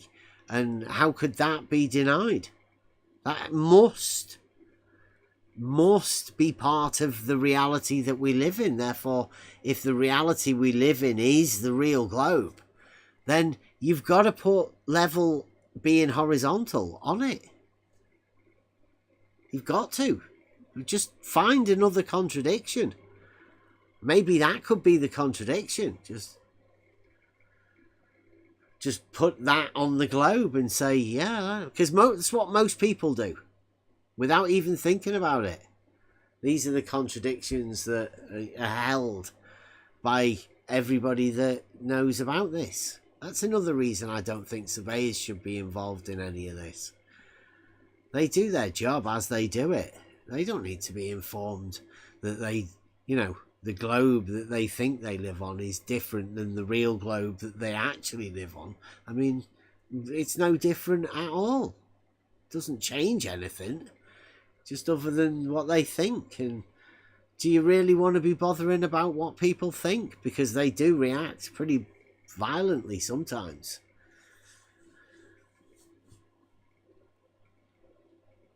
Yeah. Yeah, a plumb's vertical and a level is a tool for establishing a horizontal plane of reference. Horizontal and vertical are perpendicular. Just have a word with Flat Earth Math. They'll get triggered about those blatant statements of reality. Now, if you can't have those things, the simple facts, if you can't have them in reality, then your model's dictating something that, you can't back up.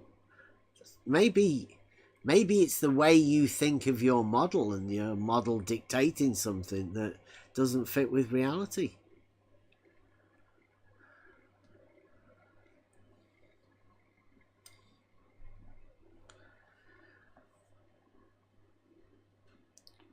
Yeah.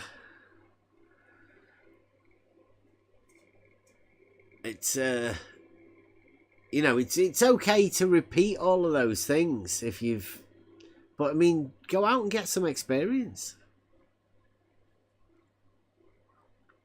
Come and meet us up at Bedford. Get out and get a water level, get an auto level, find some way of practically doing this, because you'll be in front of most people within this. I mean, I don't know how many people have actually set a string line, made a plumb. Don't know.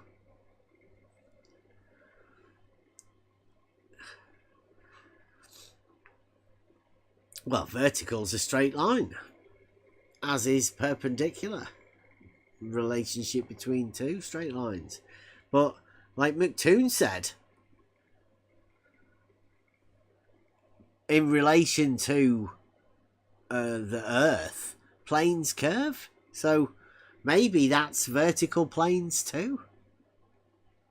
And then you get into a really weird one, don't you? It's like, which way would vertical curve?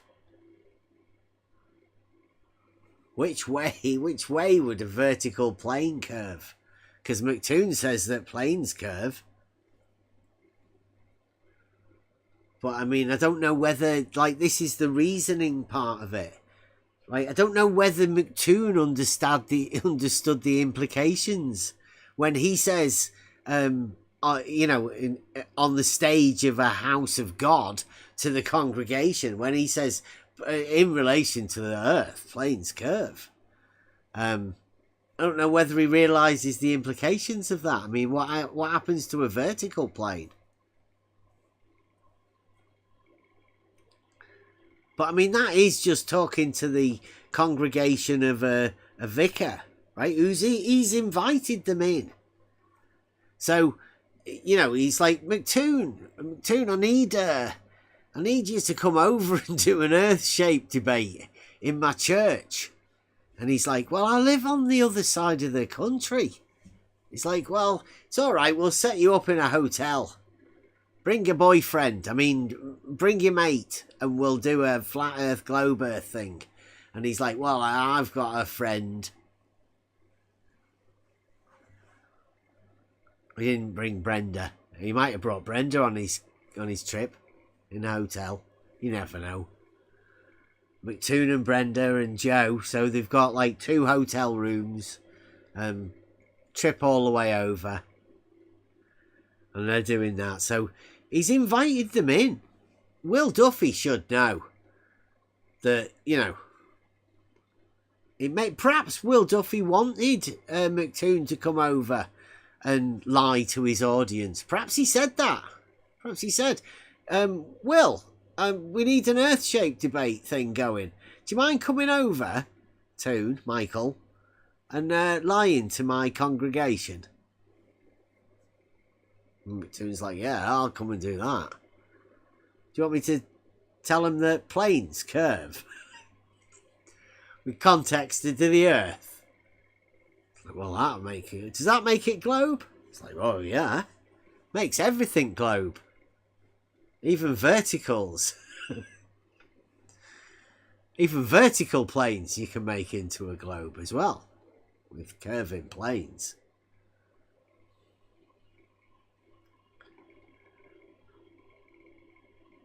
I don't know. See, I'm in 2 minds. I think because I know that there is a group of people, a professional group of people, that will not be able to enter this arena to correct Jesse Gordon. I feel a bit more like Jesse Gordon's, you know, because he's telling these flat earthers that are in these Discord things, they're imagining they're the leading tip of the spear of all of the best argumenters, and you know, Nathan Oakley's never really gone into these Discord rooms, but they imagine they're coming up with the best arguments and the new stuff and all of that. And you've got Jesse Gordon just going around telling people blatant lies about a profession that will never be able to come in here. It's sad, but yeah, I mean, why would a surveyor ever consider the Earth to be flat? They literally measure the elevation changes. They know it's not flat. They measure it to be not flat. No matter what Nathan Oakley tries to tell you, that's not what surveyors do. Even Flatsoid, he even had to go at trying to obfuscate what surveyors do. But yeah, I think most of us have had enough. Mainly because of the liars in the arena. Now, obvious, these are liars. We've had enough of them. Can't really be doing with them.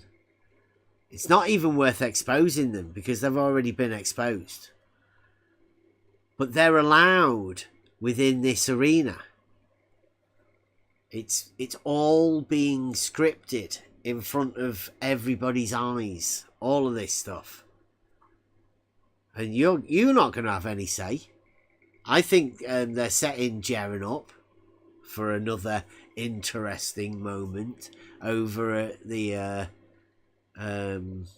Antarctica, because even all the flat earthers are trying to prepare themselves. They've got 6 months to do it, but they're trying to prepare themselves for a 24-hour sun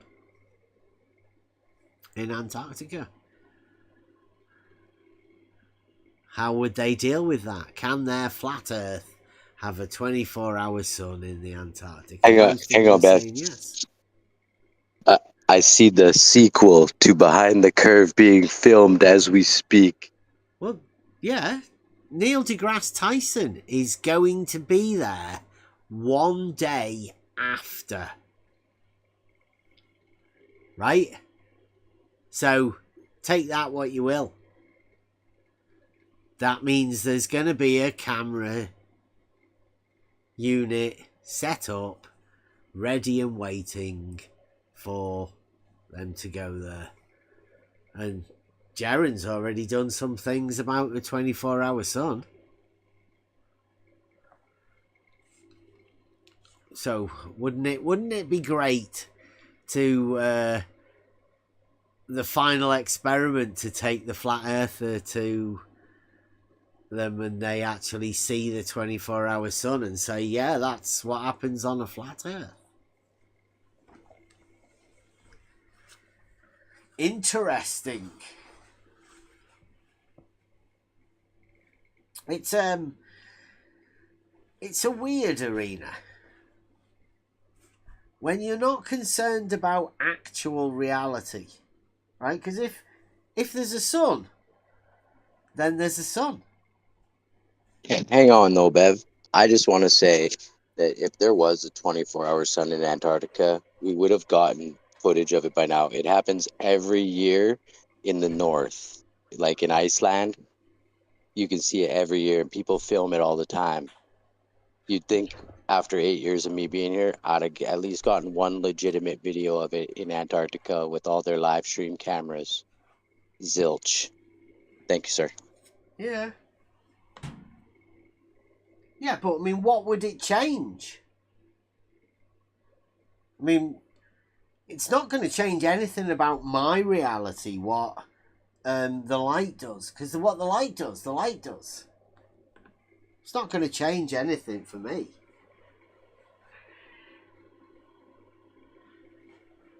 But Nathan Oakley and Brian's Logic and all of that, they've set up an east-west circle. In fact, they've banned us from it. Because we've pointed this thing out to them many times. They don't want to be hearing it anymore. They can't explain it. But they've got east-west being a circle. They've got a problem with perpendicularity. And if you're going to associate what the sun does, then you've definitely got a problem.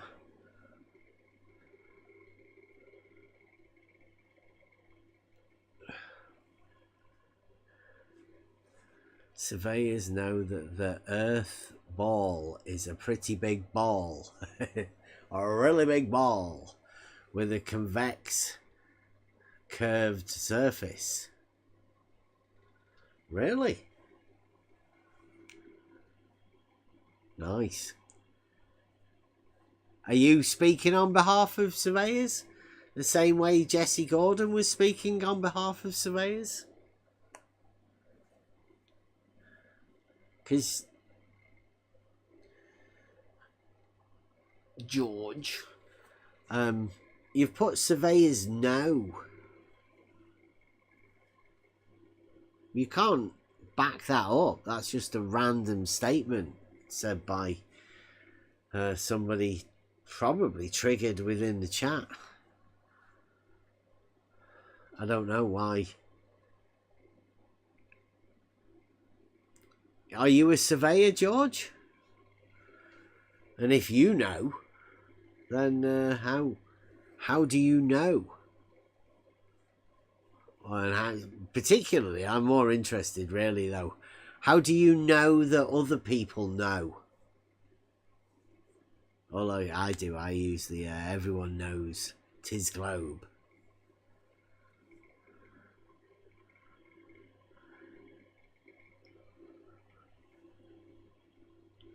But that's, I don't know whether that's sort of, it's meant in the way that you have to imagine that everybody knows it. But you're really just talking about yourself. It's one of those things when you say that.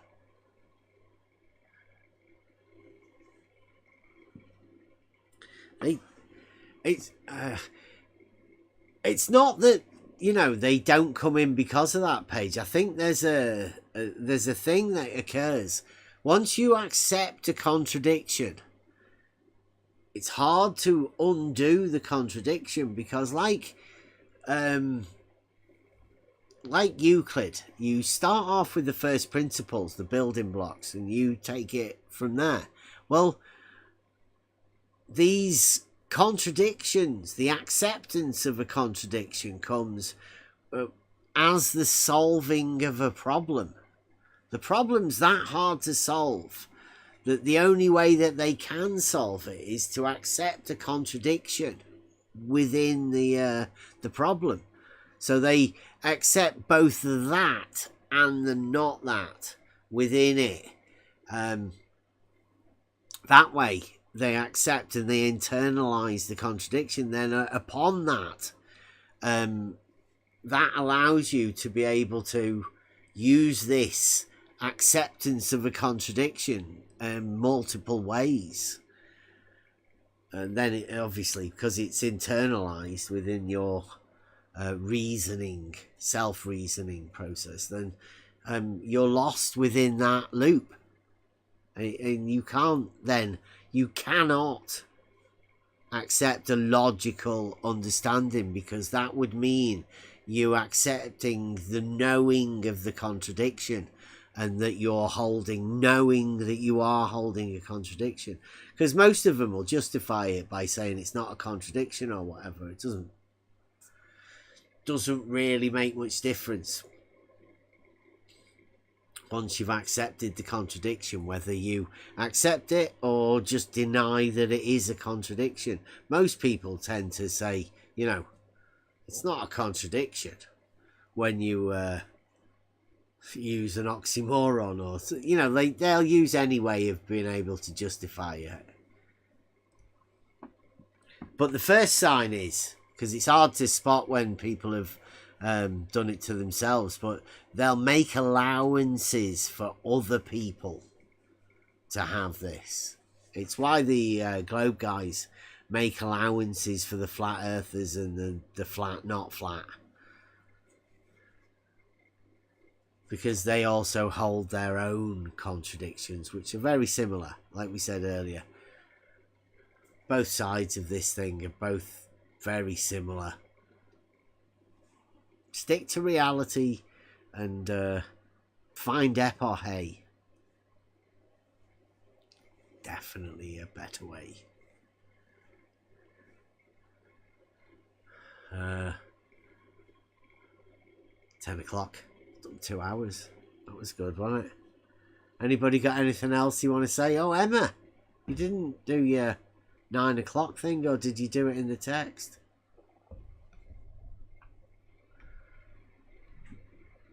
No, I was letting you do your bits and pieces.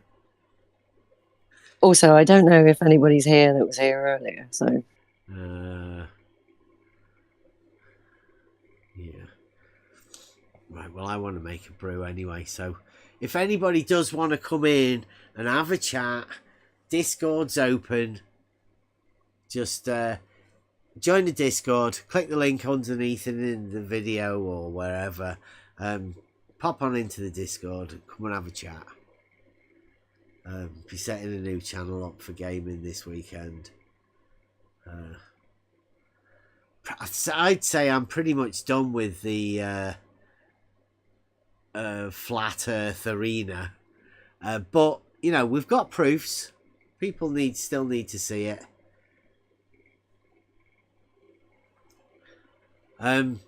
Yeah, George, have you ever self-calibrated your auto level? You're an engineer. You measure elevation change. Nice. I'm an engineer. Grabbed that's like you have an auto level of your own. Is it calibrated, George, since we're going over that? Being an engineer and grabbing your auto level. Is your auto level calibrated? Did you calibrate it yourself? Or was the statement just about most surveyors? And, since you're just an engineer.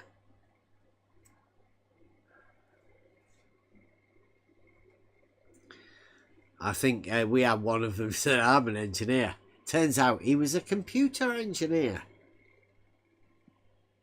It's handy, isn't it?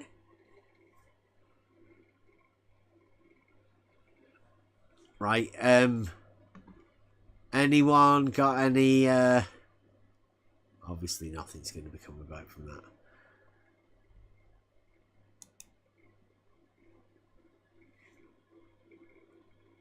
Do you want to?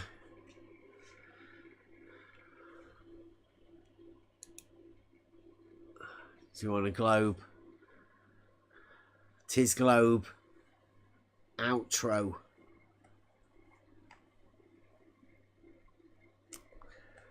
I'll do both of them. We'll do proof of tis globe, no beddy, and it's not flat, in that order. So, thank you for watching, everyone. As we know, everybody knows tis globe.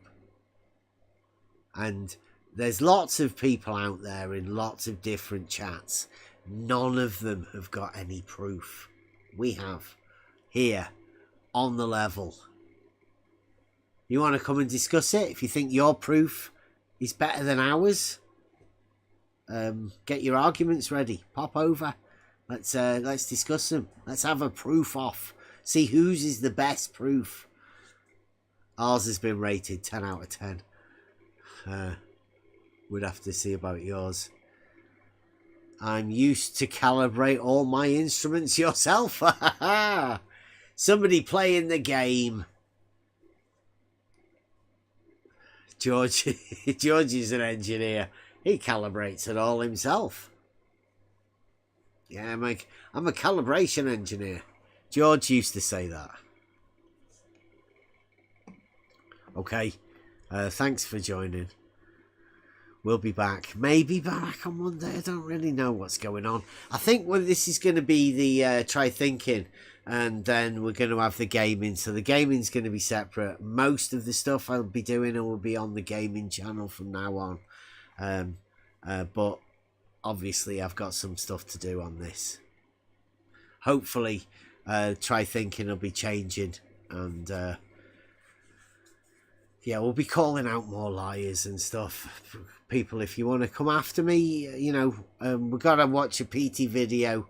If you want to go over some geometric concepts, how the globe, well, the dogmatic globe works, the difference between the dogmatic globe and the real globe, just come and have a chat. Thank you for having me, Bev. No problem. Yeah, see you next week.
You know, the globe proof, have you got any of that?